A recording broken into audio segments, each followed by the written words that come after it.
Alléluia. Amen. Amen. J'aimerais rassurer notre sœur. Vous savez, l'Église appartient à Jésus-Christ. C'est lui qui veille sur son Église. Je racontais à mon époux ce matin, et tout à l'heure je l'ai dit à notre sœur Daniela, que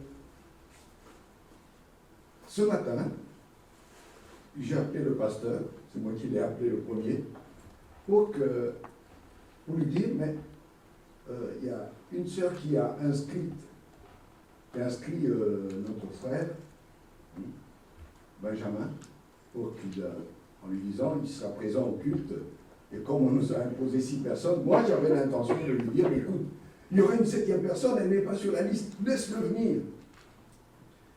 Et lui me répond, ah mon frère, je voulais t'appeler justement parce que figure-toi, je suis vraiment, vraiment désolé.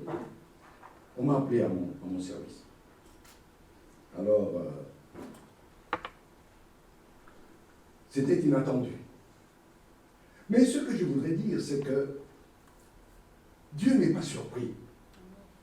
Il y a 3 semaines à peu près, quand j'avais partagé la parole de Dieu avec vous, les jours qui ont suivi, il y a un message que je vais vous livrer maintenant qui m'est monté au cœur, qui était dans mon cœur. Ce message-là était déjà avant dans mon cœur. Et je me disais, mais Seigneur, moi je vais parler sur l'exaucement. Pourquoi tu mets l'accent sur le pasteur, sur le fait de paître, ce qu'il est? Mais ce n'est pas ça le sujet. C'est comme si l'Esprit de Dieu me disait non, médite là-dessus. Le temps viendra où tu parleras. Bon, j'ai continué à méditer dessus. Et quand il m'a dit ce matin que, mon frère, je dois partager la parole, c'est comme si l'Esprit de Dieu me disait, c'est maintenant. Tu te souviens de ce que je t'ai dit, que tu te prépares? C'est pour que, ma soeur, tu sois rassurée. Jésus-Christ prend soin de son Église. Amen. C'est lui qui la prépare. Je vais vous parler sur le rôle du pasteur. Pour qu'il y ait une nouvelle dimension dans votre vie. Car Jésus veut cette dimension-là. Pour beaucoup d'entre nous, le pasteur, c'est celui qui enseigne. Point. Il y a une autre dimension que Jésus veut mettre dans ta vie et dans la mienne. On va lire pour cela dans Jean 21. Jean, au chapitre 21.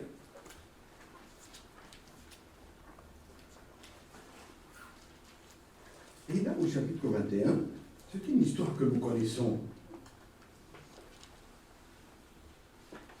Après la résurrection, Jean 21, après la résurrection, Pierre va dire à ses amis, je vais pécher. Ils vont lui dire, écoute, il n'y a pas de problème, on vient avec toi. Et ils sont sortis pour aller pécher. Et là, ils ont péché. Et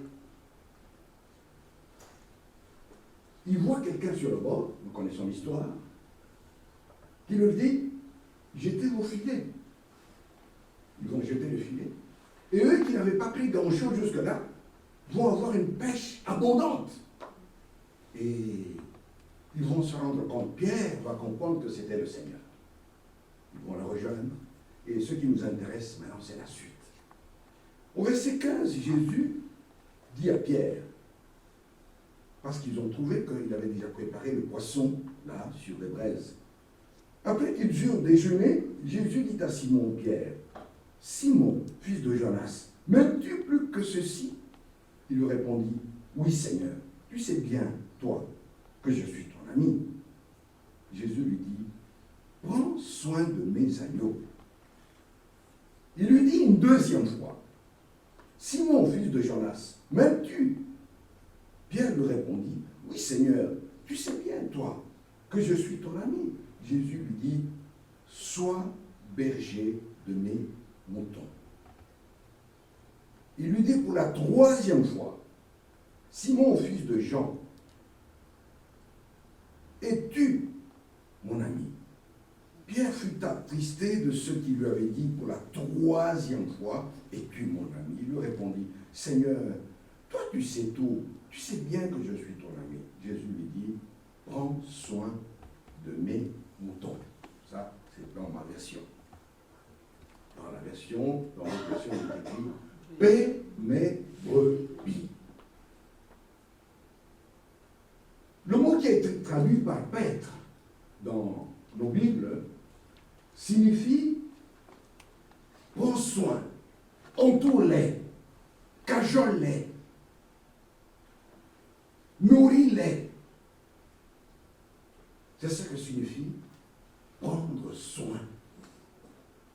Et Paul écrira que l'Esprit de Dieu a appelé dans l'Église des pasteurs. C'est-à-dire des personnes qui ont été appelées pour prendre soin des brebis, pour les entourer, pour les éduquer. En un mot, pour se préoccuper de leur santé spirituelle. Amen. Amen. Voilà ce que c'est un pasteur. Donc en un mot, le pasteur est celui que Jésus a appelé qui, dans son cœur, qu'est-ce qu'il lui a mis? De l'amour pour les brebis. Amen. Amen. De l'amour pour les brebis.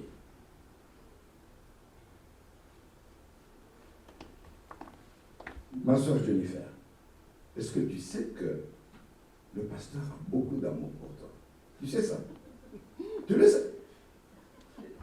Alors si tu le sais, accepte aussi qu'il puisse de temps en temps te reprocher quand tu vois que tu ne marches pas droit. Amen. Amen. Acceptons qu'il nous corrige parce que c'est dans son rôle.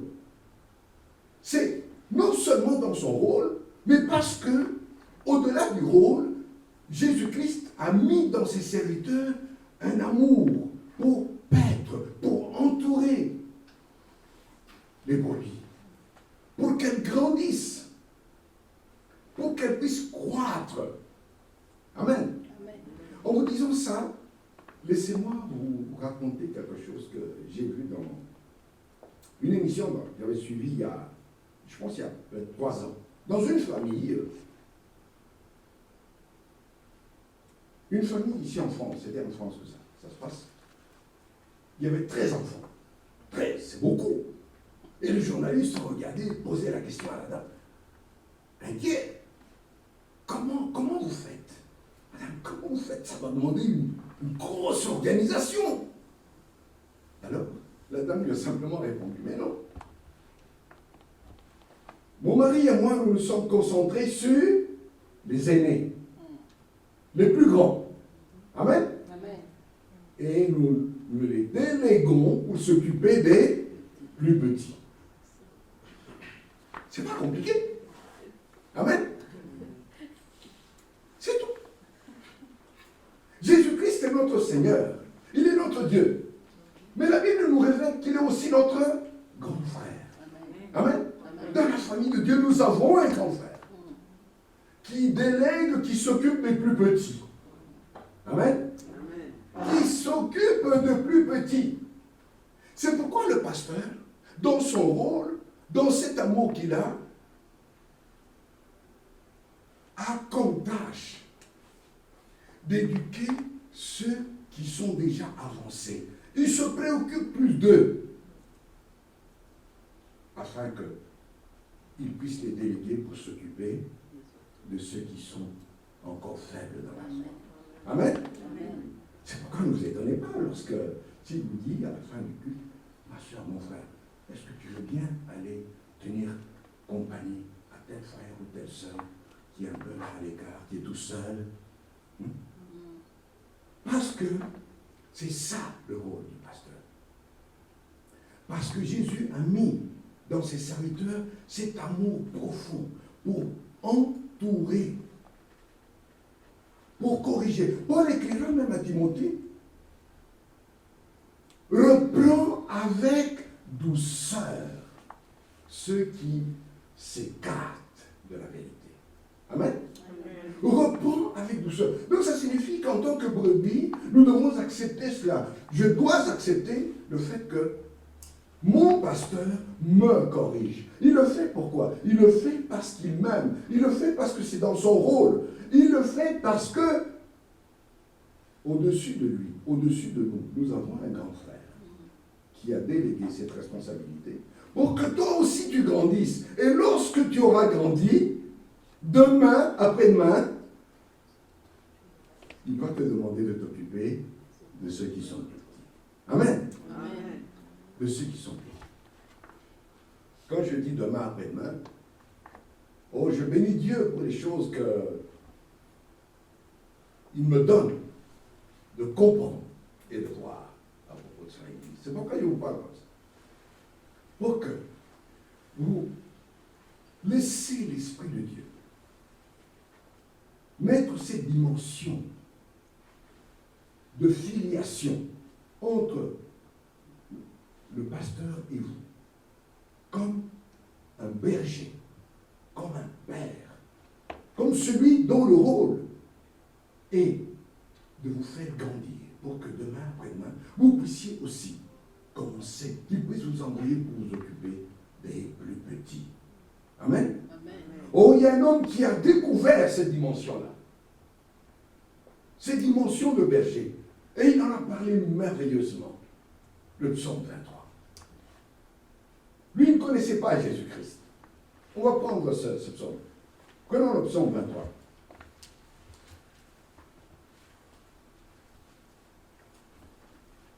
Psaume 23, que nous connaissons bien,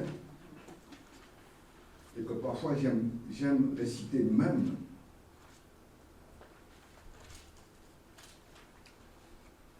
De mémoire. David dit, l'Éternel est mon berger. Amen. Amen. Voyez ce que David a découvert. Que l'Éternel n'est pas simplement celui qui est là pour le surveiller, pour l'avoir à l'œil, pour voir s'il se conduit correctement. Il a dit non.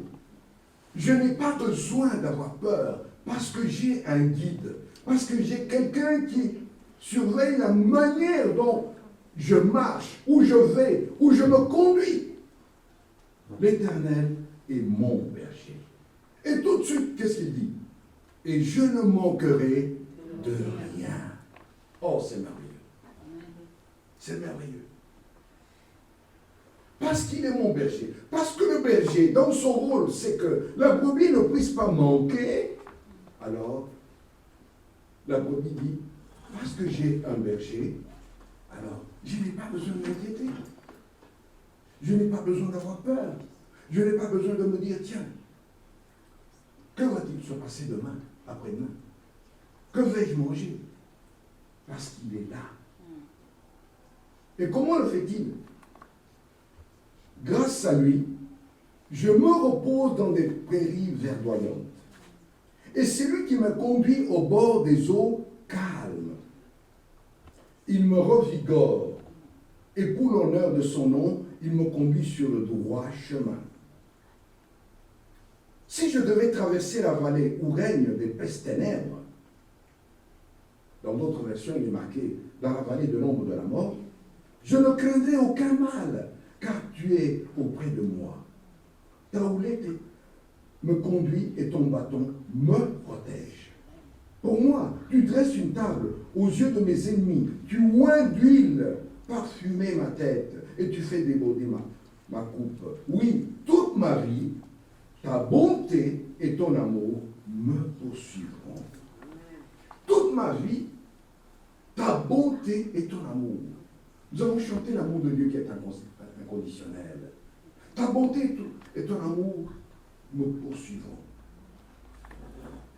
À ce niveau, laissez-moi vous dire ceci bien. Vous savez, nos cultures ne font pas toujours de bonnes choses. Dieu a créé le père, la mère et les enfants. Mais dans nos cultures, on a fait en sorte que les enfants soient à la fois au père et à la mère, mais aussi à l'oncle, à la tante. Et malheureusement, à cause de ça, justement, parfois certains enfants, en grandissant, n'ont pas eu une bonne expérience de ce que c'est un père. Vous voyez? Par exemple, surtout s'ils ont grandi chez un oncle et si cet oncle n'a pas été tendre, a été dur avec eux. Donc, ils n'ont pas connu l'amour d'un père. Alors, souvent la conséquence, c'est que lorsque ils viennent au Seigneur, ils ont du mal à imaginer Dieu comme un père. Ils ont cette difficulté-là à le concevoir comme un père. Ils le conçoivent plus comme un maître, un responsable qui est là, qui veille pour que tout soit droit. Sinon, c'est la punition. Oui? Ils ont du mal à l'imaginer. Pourquoi? Parce qu'ils se réfèrent à l'expérience qu'ils ont vécue. Mais Dieu, dans sa grâce, a voulu que dans la famille, il y ait un père. Et que par sa présence, les enfants se sentent entourés, aimés, choyés. Amen. Amen. Qu'il n'ait pas de préoccupation. Eh bien, c'est cela aussi le rôle du pasteur. C'est-à-dire de celui qui vous aime. C'est pourquoi j'ai posé la question tout à l'heure. Je ne sais pas si vous êtes déjà posé la question. Ou bien si votre vision dans l'Église est simplement celle de « Ok, j'ai ma place, j'y vais, j'écoute les enseignements, ok, j'essaie de me conduire correctement, et puis c'est tout. » Non, aujourd'hui, dépasse ces dimensions-là. Amen. Dépasse ces dimensions-là. Parce que Jésus, celui qui a appelé ses serviteurs, est aussi celui qui les a appelés à t'entourer, à t'aimer, à se préoccuper.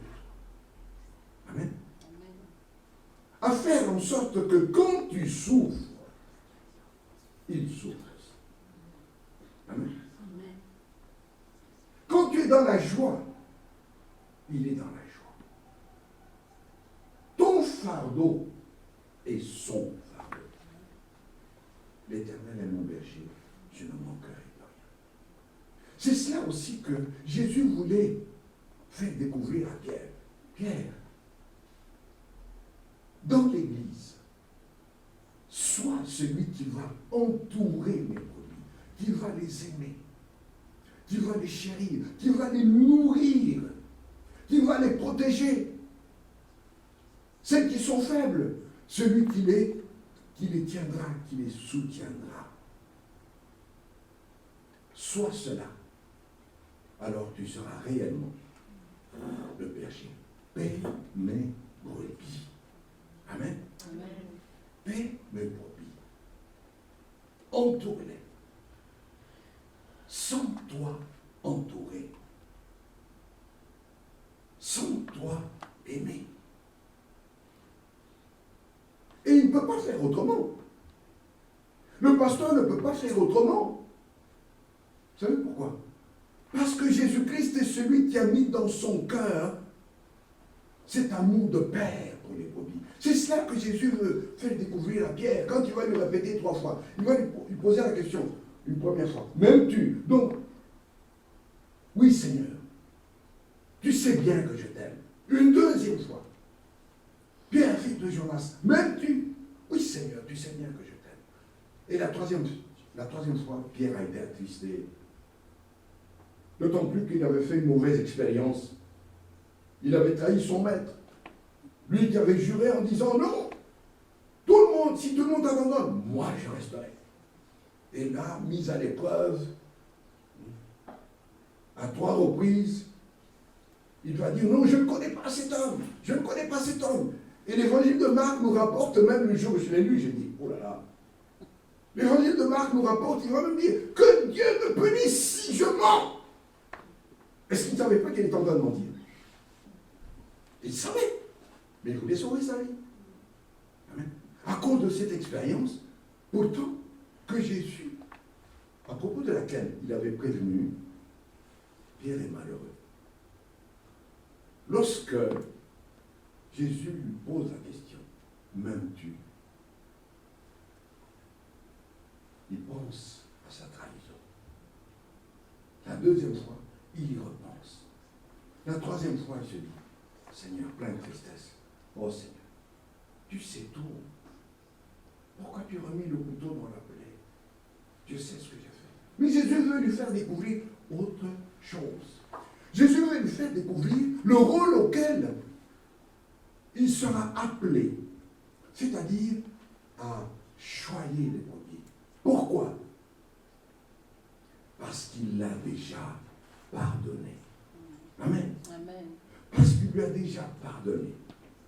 Bon. La Bible dit, il connaît de quoi nous sommes faits.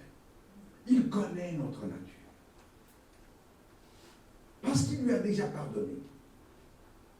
Et qu'à cause de cela, alors, il lui dit maintenant, Pierre, ne reste pas sur tes faiblesses. Ne reste pas sur tes incapacités. Lève-toi et entoure mes brebis. Amen. Amen. Lève-toi et paie mes brebis. Donne-leur la nourriture qu'il faut. Sois pour elles comme un père, parce que j'ai mis dans ton cœur cet amour pour les brebis. Bien-aimés, c'est cela, pasteur. Et je vous parle de la sorte pour que vous puissiez comprendre et laisser l'Esprit de Dieu vous faire entrer dans cette dimension qui est dans l'Église. Parce que beaucoup de chrétiens, malheureusement, vivent dans cette dimension où ils sont, je dirais, presque comme des numéros. Point. Non. La Bible nous apprend que non, nous ne sommes pas simplement des numéros. Le Seigneur nous connaît parfaitement. Notre grand frère, qui est Dieu, nous connaît parfaitement. Voilà pourquoi il a appelé les hommes pour nous paître, pour nous entourer, pour nous choyer, pour que vous ne vous sentiez pas seul. Amen. Amen. Pour que vous ne vous sentiez pas seul. Pour que lorsque le fardeau devient lourd à porter, vous sachiez que, tiens, il y a quelqu'un. Oui, le Seigneur est là. Mais il y a aussi celui qui l'a placé, qui le porte avec moi. Amen. Amen. Amen. Donc je ne le porte pas seul. Cet amour que Jésus a mis dans ses serviteurs, car Paul écrira, il a appelé les uns comme des pasteurs. Je sais qu'on aime bien, plutôt, quand on dit ces versets, on aime bien les mots docteur, apôtre et autres. Mais moi, je préfère celui-là. Parce qu'il y a un rôle particulier.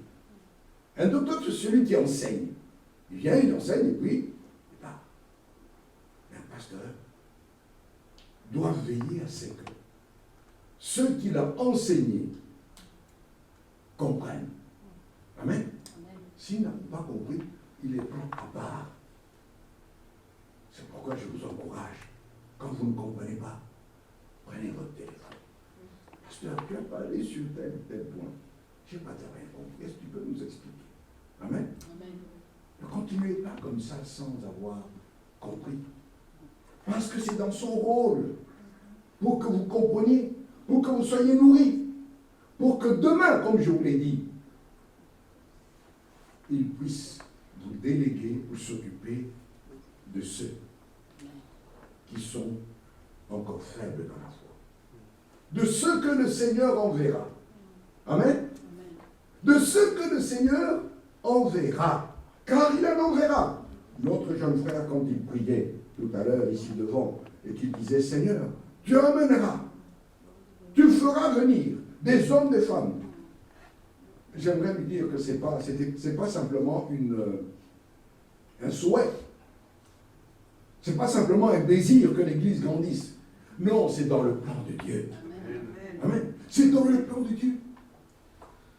C'est dans le plan de notre Seigneur Jésus-Christ où, vous ayant été entourés, chacun de vous, commençant à grandir dans la famille, à votre tour, vous vous occuperez de ceux qui vont venir. Amen. Amen. De ceux qu'il va envoyer. Amen. Parce que c'est cela aussi, l'Église et le rôle de chacun d'eux. Et dans cet amour que Jésus a placé dans ses serviteurs, Jean 16, verset 26.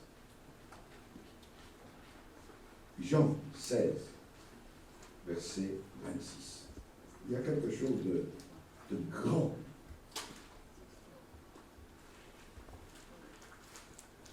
Jean 16, 26.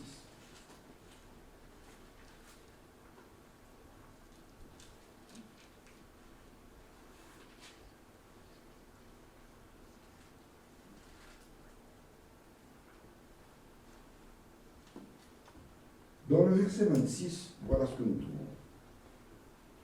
Jésus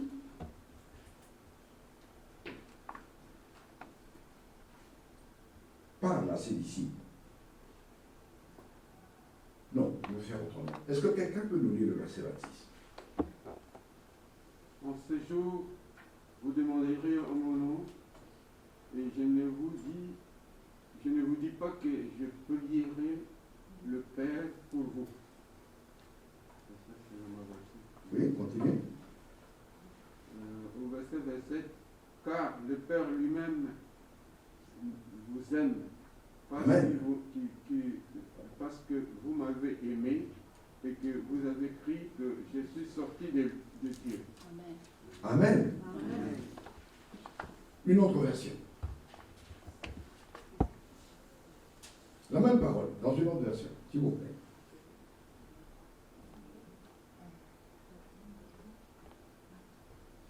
Nous avons tous la même version? Ce jour-là, vous prierez en mon nom, et je ne vous dis pas que je prierai le Père pour vous. En effet, vous m'aimez et vous croyez que je suis venu de Dieu, c'est pourquoi le Père lui-même vous aime. Amen. Amen. Amen. Jésus avertit les disciples. Il leur dit, ce jour-là, quand ce jour-là, vous serez seuls, je ne serai plus avec vous. Jusque-là, les apôtres, c'est Jésus qui faisait tout. C'est lui qui priait pour la multiplication. C'est lui qui priait pour les guérisons. C'est lui qui priait pour que il y ait une libération. Mais il leur dit, ce jour-là, lorsque vous vous retrouverez seul, est-ce que vous serez seul? Non. L'Esprit de Dieu sera avec vous. Je serai avec vous par mon esprit. Alors il ajoute,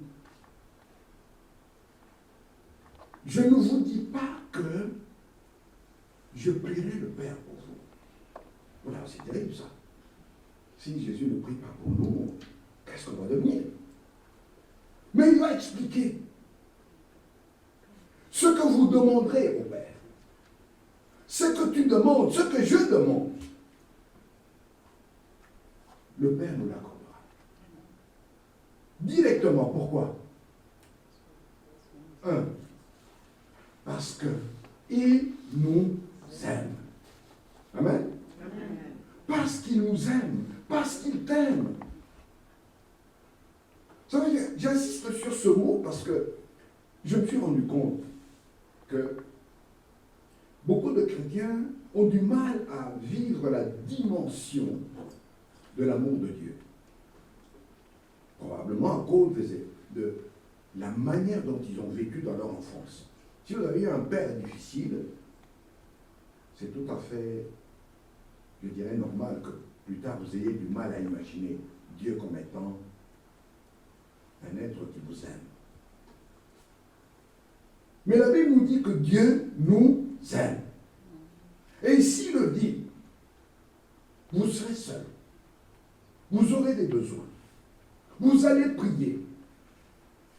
Eh bien, Sachez que ce que vous demanderez, le Père vous le donnera parce qu'il vous aime. Amen. Parce qu'il vous aime. Il vous aime parce que vous avez cru en moi. Vous avez cru que je suis venu du Père. Amen.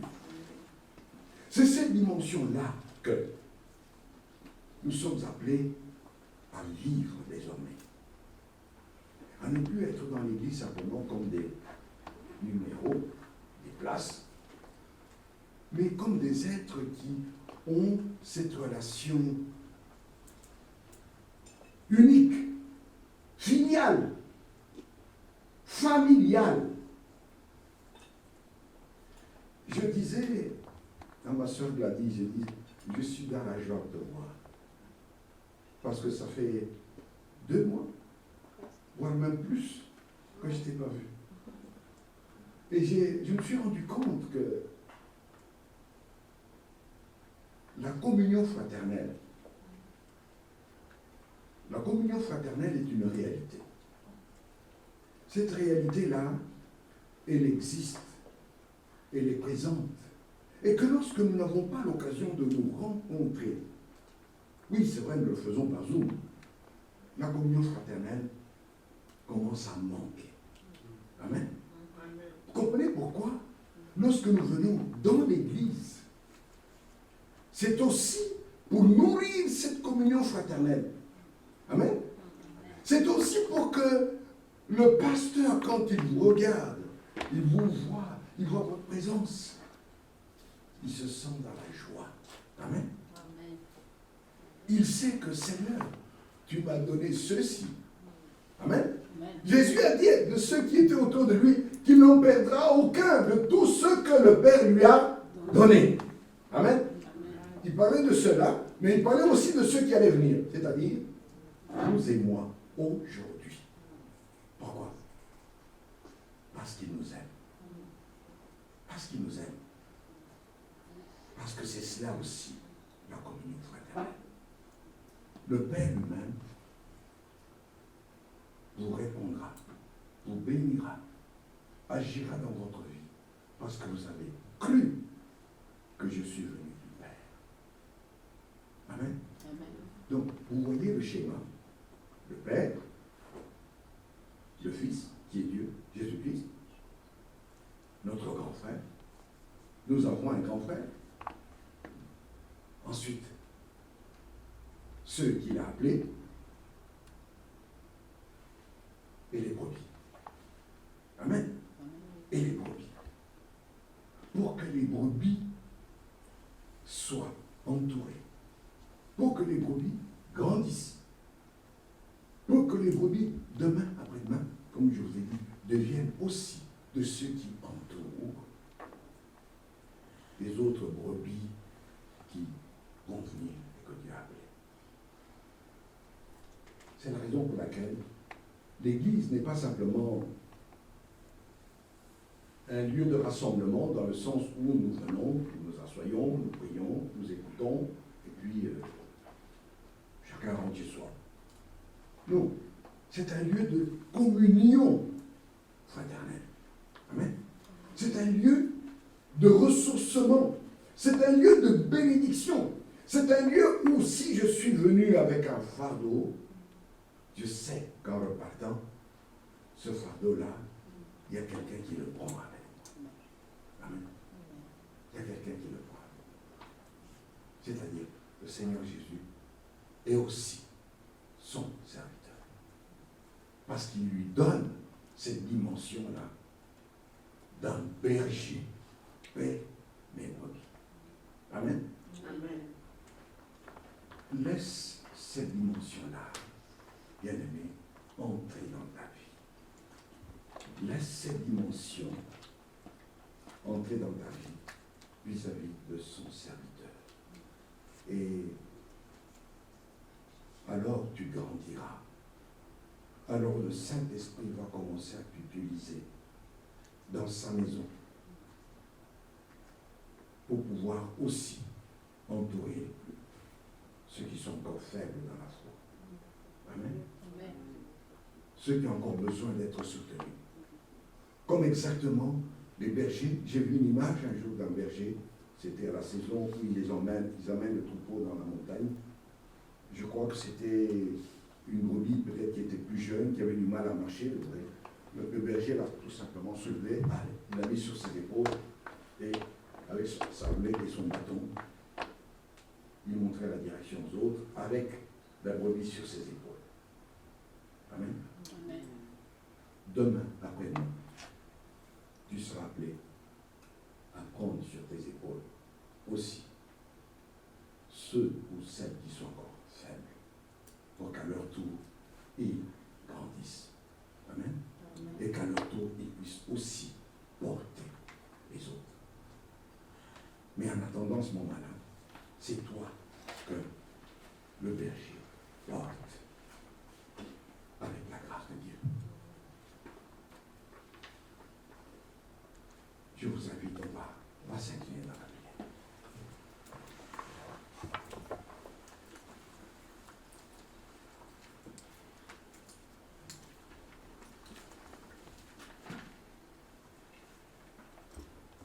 Seigneur, donne-nous, Seigneur Jésus, de pouvoir approfondir cette dimension dans nos vies. Car tu sais mieux que nous les expériences difficiles, malheureuses, dans lesquelles tes enfants, certains du moins, sont venus dans ce monde.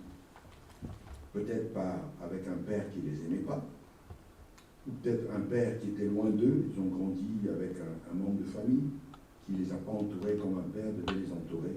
Mais aujourd'hui, tu désires que nous puissions